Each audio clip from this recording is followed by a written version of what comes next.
नमस्कार. आपल्या जगच्या या चॅनलवरती मी वसंत आपटे तुम्हा सर्वांना प्रणाम. श्रोते हो, गेले काही दिवस आपल्या देशामध्ये G20 या नावाची जी एक शिखर परिषद चालू आहे, आज गेले 2 दिवस त्याची तयारी गेले 2-3 महिने आणि त्याची हवा तयार झालेली होती. गेल्या आठवड्यामध्ये ती हवा जास्तच गरम झाली आणि कालपासून आपण पाहिलं की अनेक राष्ट्राध्यक्ष इथं आले आणि आपल्या देशातल्या सर्व नेत्यांनी, मोदी तर त्याचे कॅप्टनच आहेत, परंतु सर्वच लोकांनी, अधिकाऱ्यांनी, मंत्र्यांनी, कॅबिनेट्सनी या लोकांचं विमानतळावरती स्वागत केलं. त्यांचं त्या भारत मंडपममध्ये मुख्य परिषदेच्या ठिकाणी स्वागत केलं. राष्ट्रपतींनी काल मेजवानी दिली. एक प्रचंड मोठा जगाच्या स्तरावरती भारताचा दबदबा वाढवणारा हा एक प्रसंग अतिशय फार मोठा साजरा झाला असं म्हणूया. मुख्य म्हणजे ह्या सगळ्यातून निष्पन्न काय झालं असा एक विषय बऱ्याच लोकांच्या डोक्यात राहून जातो की हे सगळं केलं ठीक आहे, एक लग्न कार्य उरकलं, ती मुलगी व्यवस्थित नांदायला लागली का, किंवा आपलं पोरगं ती सून घरात आल्यानंतर सुखानं नांदायला लागली का, हा एक थोडासा काळजीचा विषय असतो किती नाही म्हटलं तरी. आणि असा एखादा मोठा कार्यक्रम झाला, समजा रौप्य महोत्सव झाला, वाढदिवस झाला, किंवा काय आपल्या घरातला मोठा कार्यक्रम झाला, तो इव्हेंट म्हणून होऊन जातो. परंतु त्याच्यातून निष्पन्न काय झालं, त्याचा फायदा, लाभ, तोटे काय झाले, खर्च किती झाला, हाही एक चर्चेचा विषय निदान घरच्या घरी तरी होतोच होतो. बाहेरचे लोक जेवण खाण करून छान छान म्हणून जातात, परंतु घरच्या लोकांना तोही विचार करावा लागतो. आपल्या देशाच्या दृष्टीनं याचा विचार केला तर कालच्या एका दिवसात जी 2 सेशन झाली, या सगळ्या राष्ट्रपतींची जी मीटिंग झाली, त्याच्यातून काय निष्पन्न झालं, माझ्या दृष्टीने एक 3-4 उपलब्धी ज्याला आपण म्हणतो, 3-4 त्याचे लाभ हे मिळालेले आहेत, याच्याबद्दल वाद नाही. मला वाटते तुमच्याशी हे थोडंसं बोलून घ्यावं की खरंच मी म्हणतोय तसं आहे का, तुम्हाला काय वाटतं. पहिली गोष्ट म्हणजे आफ्रिकन महासंघ जो आहे, आफ्रिकी देशांचा एक महासंघ आहे. म्हणजे युनायटेड स्टेट्स ऑफ अमेरिका असं जसं आपण म्हणतो, तसं युनायटेड स्टेट्स ऑफ आफ्रिका असाही तयार झालेला आहे आणि त्याच्यामध्ये 55 देश आहेत. आता ह्या आफ्रिका खंडामध्ये चीननं बरीचशी घुसखोरी केलेली आहे. म्हणजे ती काही युद्ध करून मिळवलेलं, बळकावलेलं असं नाही आहे, पण त्या देशांना भरपूर मदत द्यायची, त्या देशांमध्ये गुंतवणूक करायची, तिथं एखादा उद्योगधंदा सुरू करायचा आपल्याच मालकीचा, तिथल्या लोकांना नोकऱ्या द्यायच्या आणि तिथली उत्पादनं, खनिज, कृषी उत्पन्न ही आपल्याकडं पळवून न्यायची. म्हणजे थोडक्यात त्या देशाला मांडलिक करायचं, असा एक उद्योग चीननं गेल्या काही वर्षांमध्ये आरंभलेला आहे आणि तो बऱ्यापैकी यशस्वी होत चाललेला आहे. त्यामुळं आफ्रिकन देश हे आपोआपच चीनच्या कह्यात जायला लागले आर्थिकदृष्ट्या. त्यांना त्या कचाट्यातून बाहेर काढणं ही फार गरजेची गोष्ट होती आणि त्याच्यावरती हळूहळू मोदींनी गेल्या 2-3 वर्षातल्या परदेशांमध्ये केलेल्या भेटीगाठीतून त्या लोकांना आपल्यात ओढलं पाहिजे हे पटवून दिलेलं असावं. कारण काल जेव्हा हे G20ची प्रत्यक्ष बैठक झाली आणि मोदींनी तो प्रस्ताव मांडला की हा आफ्रिकन महासंघ, त्याचे चेअरमन आलेले होते, तर त्यांच्या समोरच हा प्रस्ताव मांडला आणि ह्या G20मध्ये या आफ्रिकन महासंघाला सहभागी करून घ्यावं असा प्रस्ताव मांडला आणि सगळ्यांनी एकमतानं तो मंजूर करून टाकला. आपले परराष्ट्र मंत्री प्रत्यक्ष त्या चेअरमनकडे गेले आफ्रिकन राष्ट्रांच्या आणि त्यांना ते घेऊन आले, त्यांना आसन ग्रहण करायला लावलं. थोडक्यात म्हणजे आता हे G20 ऐवजी G21 झालेलं आहे. म्हणजे याच्यामध्ये आता युरोपियन महासंघ जसा सहभागी आहे तसा आफ्रिकन महासंघ सहभागी झाला. मुळात हा जो G20 हा गट आहे, हा एकमेकांची लूट न करता आर्थिक विकास कसा करता येईल एवढाच एक महत्त्वाचा अजेंडा घेऊन काम करतोय. एकमेकाच्या दुसऱ्या देशामध्ये लुडबुड करणं, वसाहतवाद वाढवणं, आक्रमण करणं किंवा लढाया एकमेकांच्यात असतात, मतभेद असतात, त्यात तोंड घालणं, हा उद्देश त्यांनी ठेवलेलाच नाही आहे.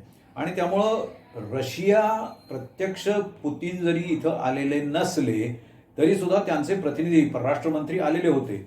पण रशिया हा आपलं मित्र राष्ट्र असल्यामुळं त्या युक्रेन आणि रशिया युद्धावरती काही चर्चा होतीये का काय, असा एक बारीकसा संशय निदान मला तरी होता.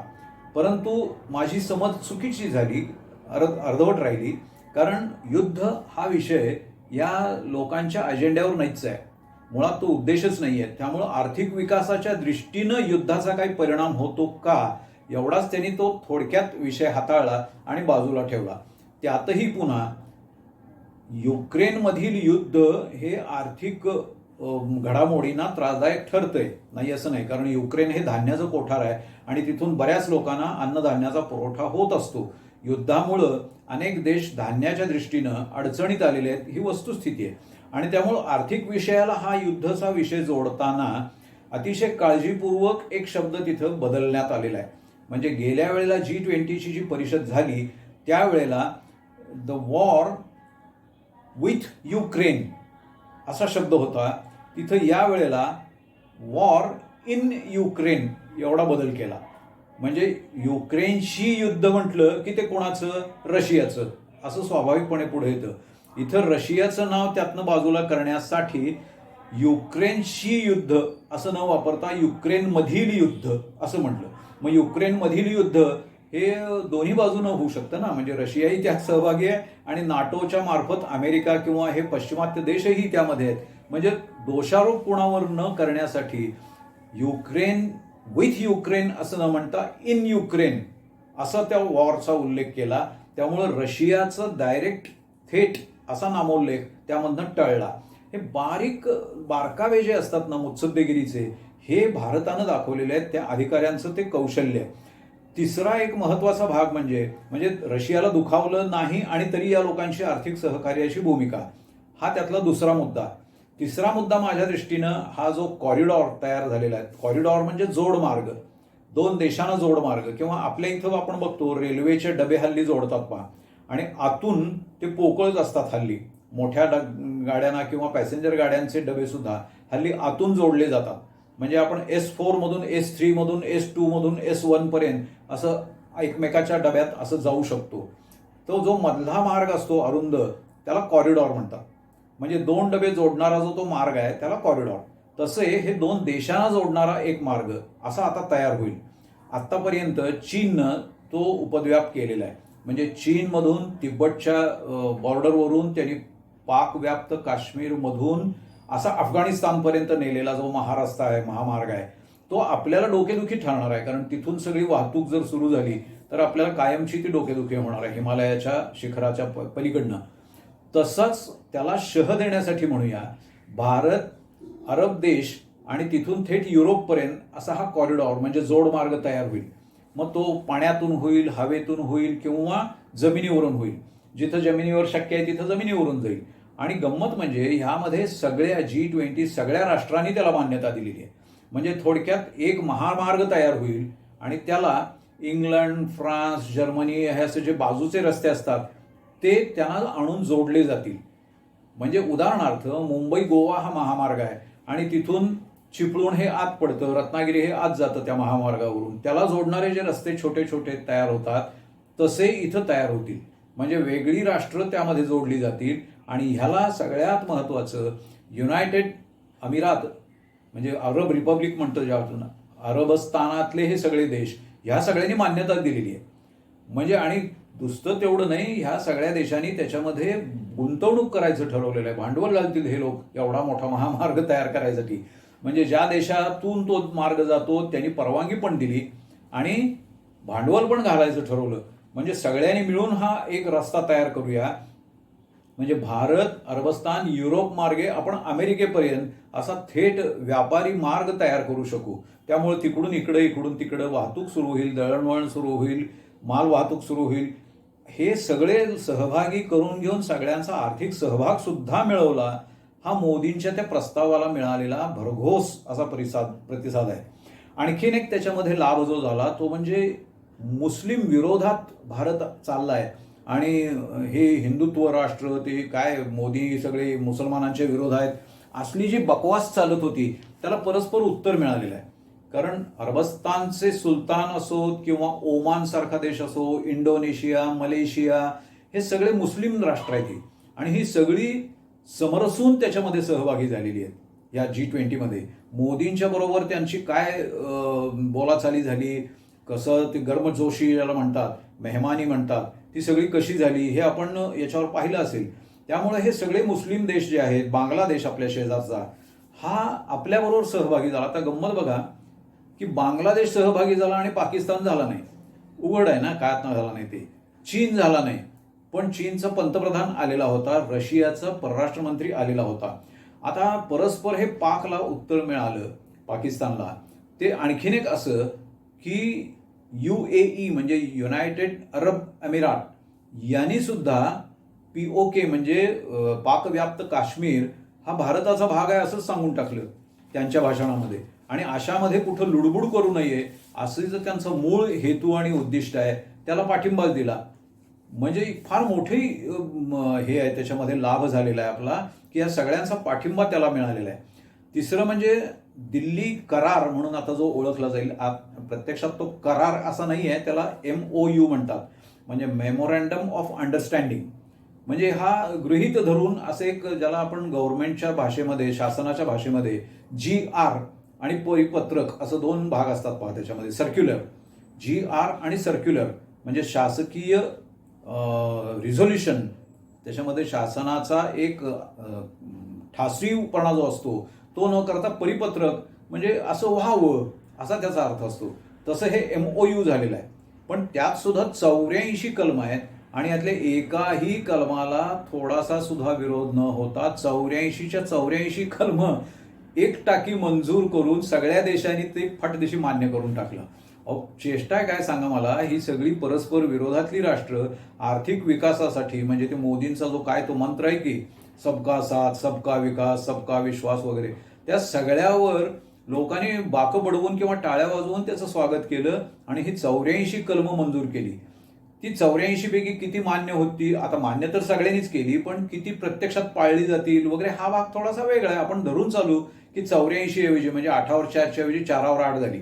48 कलमावर जरी एकमत होऊन त्याचा अंमल झाला तरी काय थोडं आहे काय सांगा ना. पण 84च्या 84 कलमांना सगळ्यांचा होकार तर मिळालाच. त्यामध्ये आम्ही अण्वस्त्र करू, आम्ही अणुबॉम्ब फोडू वगैरे असल्या धमक्या चालणार नाहीत, प्रत्येकाचं सार्वभौमत्व जपलं जाईल, हे सगळे चीनला परस्पर फटके आहेत बरं का. म्हणजे चीननं जी छोट्या राष्ट्रावर आता अतिक्रमणं चालवली आहेत किंवा हा प्रदेश आमचाच आहे, हा प्रदेश आमचाच आहे, हा असला भोचकपणा सुरू केलेला आहे, त्याला हे सगळ्या ह्या राष्ट्रांनी दिलेलं परस्पर उत्तर आहे की कुणाचंही सार्वभौमत्व न दुखावता त्यांच्याशी आर्थिक व्यवहार व्हावेत. म्हणजे सरळ अर्थ झालाच ना. सीमा प्रश्न हा परस्पर विचारातूनच सोडवला पाहिजे असं एक त्यात कलम आहे. म्हणजे स्वाभाविकच युद्ध कमी होईल, शांतता नांदेल. हे सगळं जरी म्हणायला ठीक असलं तरी प्रत्यक्षात ते होईलच असं नाही. परंतु भारताची जी भूमिका आहे त्याला या परिषदेनं ठामपणानं पाठिंबा दिलेला आहे. त्याच्यानंतर आणखीन एक त्याच्यामध्ये लाभ म्हणावा असं नाही आहे, पण काँग्रेसनं जी भूमिका दाखवली याच्यामध्ये ती मात्र आपल्याला तो लाभदायक म्हणावं का नुकसानकारक म्हणावं याच्याविषयी मी जरा साशंक आहे. त्याचं कारण ते इंडिया नावाचं जे एक एकत्रीकरण खिचडी झाली त्याच्यामध्ये हे बिचारे काँग्रेसवाले एकटे पडले हो. कारण नितीश कुमार, ममता बॅनर्जी राष्ट्रपतींच्या भोजनाला सगळ्या मुख्यमंत्र्यांना बोलवलं होतं आणि त्यामध्ये फक्त काँग्रेसचे मुख्यमंत्री काहीतरी फुसकी निमित्त काढून किंवा काहीतरी काढून ते आले नाहीत. राहुल गांधींना तर बोलवण्याचा प्रश्नच नव्हता, कारण त्यांना पदच कुठलं नाही आहे. येऊन जाऊन एक प्रश्न राहतो त्या मल्लिकार्जुन खरगेंचा, पण ते राज्यसभेवरती आहेत, गटनेते. लोकसभेत तर विरोधी पक्षनेता नाहीच आहे, कारण विरोधी पक्षनेता होण्यासाठी एकूण संख्याबळाच्या 10% एवढी संख्या असावी लागते, ती कुठल्या पक्षाकडेच नाही आहे. त्यामुळे त्यांना बोलवण्याचा, विरोधी पक्षनेते अधीर रंजन चौधरींना बोलवण्याचा तर काही प्रश्नच नव्हता. इकडं खरगेंना बोलवावं का हा एक प्रश्न होता, पण तो टाळला. मग त्या बाकीच्या मुख्यमंत्र्यांना मात्र बोलवलं होतं सगळ्यांच्या बरोबर, ते आले नाहीत. परंतु ते स्टॅलिन आले, ममता बॅनर्जी आल्या, नितीश कुमार आले, म्हणजे हे विरोधी पक्षाचे लोक म्हणवतात या इंडियामध्ये सहभागी असलेले ते आले आणि काँग्रेसचे लोक मात्र नेमके आले नाहीत. आणि राहुल गांधी मात्र परदेशी गेले आणि त्यांनी तिथं दंगा सुरू केला नेहमीप्रमाणे भारताच्या विरोधात. आता मला सांगा की ही G21 असा उल्लेख केला मोदींनी 20च्या ऐवजी, कारण ते आफ्रिकन युनियन आता ह्याच्यामध्ये सहभागी झाले, त्यामुळे G21 झालं ते. आता एवढ्या जगातली 70% अर्थव्यवस्था, 60% लोकसंख्या ही ज्यामध्ये सहभागी आहे असे देश भारताला आणि मोदींना आणि ह्या इथल्या सरकारला आणि इथल्या हे सगळं ऑर्गनाईज ज्यांनी केलं, हे सगळं घडवून आणलं, त्याला भरभक्कम पाठिंबा देत आहेत. आणि आमचे राहुल गांधी तिकडे जाऊन त्यांच्या नावानं खडे फोडतायत. हे कसं दिसतंय चित्र सांगा मला. म्हणजे काय मॅच्युरिटी म्हणावी, त्याच्यात प्रगल्भता म्हणावी का नाही म्हणावी, काय म्हणावं. हा एक लाभच म्हणायचा का काय. हे बाबा तिकडे जाऊन ओरडले म्हणजे त्यांच्या विरोधातच जनमत आता तयार होईल असं मला वाटायला लागलं. हे फार चुकीचं घडलं, हे व्हायला नको होतं. पण तेवढं एक झालं म्हणूया, काय होऊन गेलं. कारण काय असतं, घरी जर लग्न कार्य असलं की 2-3 भाऊ असतात, त्यांचं सगळं कुटुंब सगळे मतभेद विसरून पत्रिकेत नावं घातलेली असतात, म्हणून का होईना घरचं लग्न आहे गेलं पाहिजे म्हणून का होईना एकत्र येतात. आणि एखादा भाऊ तिरसटपणानं तिसऱ्या गावाला जातो, लग्नाला मी काही येणार नाही म्हणून रुसतो आणि तिकडे जाऊन काहीतरी बरळत बसतो. हा जो प्रकार होतो तोच इथं घडला. खरं म्हणजे अशा वेळेला हे करायचं नसतं, तेही भान त्यांना राहिलं नाही. ते त्यांनी घडवून आणलं. एवढा एक जर घोटाळा लक्षात घेतला तर बाकीचं सगळं हे आपल्याला G20 हा जो एक प्रचंड माहोल तयार झाला दिल्लीमध्ये आणि आपल्या देशामध्ये, या देशाला आजच्या दृष्टीनं म्हणलं तर कदाचित 1 वर्षा-2 वर्षामध्ये याचा आर्थिक ताण जाणवेल. परंतु पिढच्या पिढ्यांना, म्हणजे हा जर आता कॉरिडॉर तयार झाला किंवा परस्पर सार्वभौमत्व टिकलं किंवा आर्थिक करारमदार झाले, ह्या सगळ्यातून पिढच्या काही पिढ्यांना 10-20 वर्षांमध्ये याचा फायदा होऊन जाणार आहे. मग आपली मुलं परदेशात शिकायला जातील, त्यांचे उद्योगपती इकडे येईल, भांडवल इकडे गुंतवणूक होईल, ह्या सगळ्याला आकर्षण तयार झालं. आपल्या इथल्या कित्येक लोकांना हस्तव्यवसाय आणि लघुउद्योगांना मार्केट मिळेल, शेतीसारख्या व्यवसायांना मार्केट मिळेल, नवीन दृष्टिकोन वाढेल, चंद्रमोहिमांसारख्यांना उपयोग पडेल, बंदरांचा विकास होऊ शकेल. या सगळ्याचा फायदा येती 10-20 वर्ष होणार आहे. कारण हे जे एक वातावरण आणि सामर्थ्य प्रगट झालं, यामुळं मोदींनी एक जो विश्वास व्यक्त केला तो आपल्या पुढच्या 2-3 पिढ्यांना पुरणार आहे. आणि म्हणून याचं फार महत्व आहे. मोदींनी त्यातला एक मुद्दा जो फार महत्वाचा वाटला मला स्वतःला, तो म्हणजे जगभरात आज अविश्वासाचं वातावरण आहे आणि हे लढाईपेक्षा सुद्धा भयंकर आहे, युद्धापेक्षा सुद्धा. ते कमी करून आपण एक विश्वासाचं नातं तयार करूया, असा जो मुद्दा मांडला तो तर मला फारच महत्वाचा वाटतो. या विश्वासाच्या नात्यावरती जग वसुधैव कुटुंबकम हे उद्दिष्ट साध्य करेल. त्या दृष्टीनं हे G20 परिषद ही निर्विवादपणानं कालचा दिवस हा भारताचा होता, मोदींचाच होता असं म्हटलं तरी चालेल. पण फायदा मोदींना होणार नाही एकट्याला, मोदींच्या पुढच्या पिढ्यांचा तर विषयच राहत नाही. होणार आहे तो तुमच्या आमच्या पुढच्या पिढ्यांना याचा फायदा होणार आहे. म्हणून त्याचं स्वागत केलं पाहिजे आणि त्याची मूल्यमापन करताना त्याचं ह्या सगळ्या अँगलमधनं केलं पाहिजे. या सगळ्या पैलू त्याचे लक्षात घेऊन मग केलं पाहिजे. मला वाटतं हे सामर्थ्य वाढत राहावं, त्याच्यासाठी आपण त्याला पाठिंबा द्यावा. म्हणजे बायडेन देईल आणि तो इंडोनेशियाचा पंतप्रधान देईल किंवा मॅक्रॉन तो फ्रान्सचा देईल, पण आपल्या इथली जी काही किडकी माणसं असतात ती कशाला हे केलं अशा एका मूडमध्ये असतात. त्यांचा तरी समज दुरुस्त होईल असं मला वाटतंय. आपल्यालाही हे विचार पटली, अवश्य सबस्क्राईब करा आणि त्याचा अवश्य प्रसार करा. धन्यवाद.